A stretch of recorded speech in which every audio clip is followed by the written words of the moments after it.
Hi everybody, welcome to Baking with Dr. Barlow. Today we're going to make chocolate crinkles. And these are really Dr. Barlow's chocolate crinkles because I got this recipe from my sister who's a gastroenterologist, so also Dr. Barlow. And these are really good.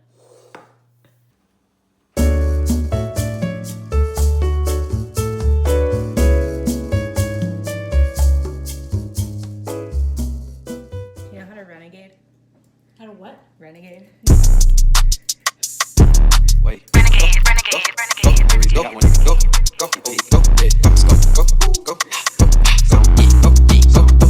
We already filmed this entire video and the cookies are done, but she's decided they don't look quite right, so we are starting completely over. So this would be really fun. Okay, so the first thing you need is 4 ounces of unsweetened chocolate. Make it good chocolate. These cookies will taste as good as your chocolate is. 2 cups of flour, 1.5 cups of sugar, 3 eggs, some baking powder, some vegetable oil, and some vanilla. And the first thing you need to do is melt the chocolate. So we're going to take out these squares, and then we're just going to break them up with your hands without throwing them on the floor. Squares.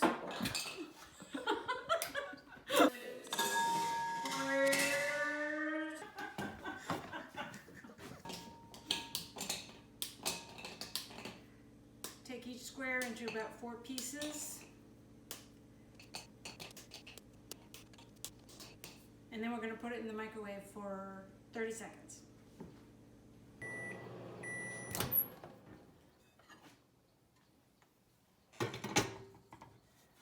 Okay, now the chocolate that's melted is much looser and the bowl is very warm, and so if I leave this for just another minute or so on its own, it will finish melting without getting too hot. Okay, so the chocolate is completely melted and I've checked that there aren't any little bits of unmelted chocolate. So 1.5 cups of white sugar and 1/2 cup of vegetable oil. And I'm putting these in first so they'll help get the chocolate to get closer to room temperature.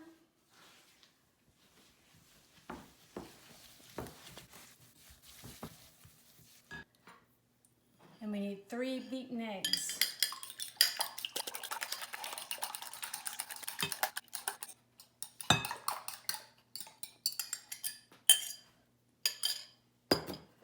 Two teaspoons of vanilla.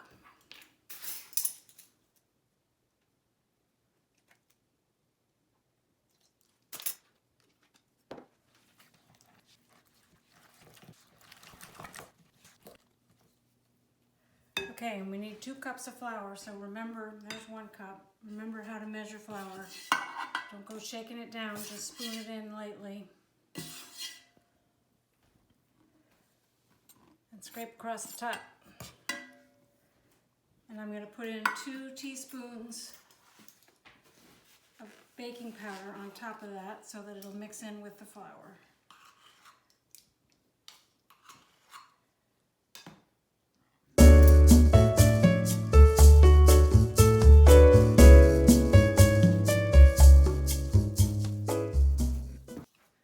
So it's all the same color and texture now. It's a pretty stiff batter.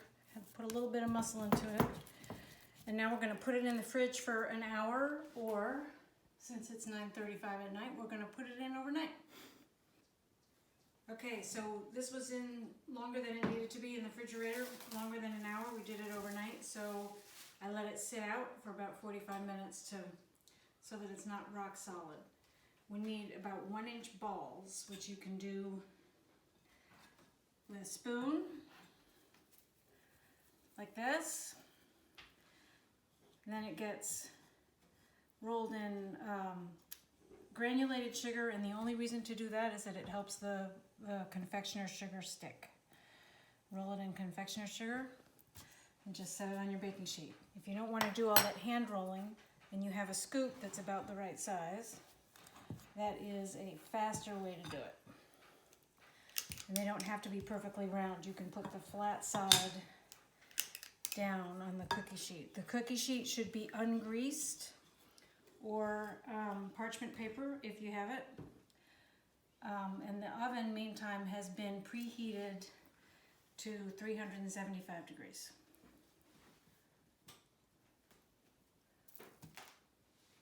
Okay, we got 2 pans full. They should be about 2 inches apart. We're going to put them in the middle of the oven.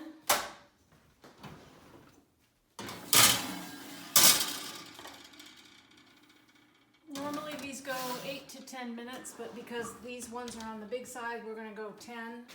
And I'm going to switch them halfway, so I'm going to set the timer for 5 minutes and then rotate the pans before we bake for another 5. Okay, that's just 5 minutes.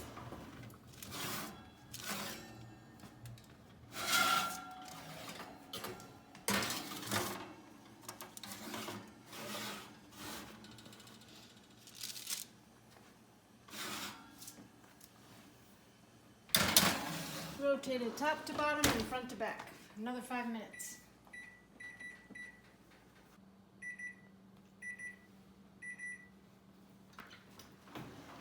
Alright, it's been 10 minutes and I just mashed one with the... And that is exactly how they are supposed to look. So we're going to let them cool for a few minutes, then move them to a rack, and then we're going to eat them.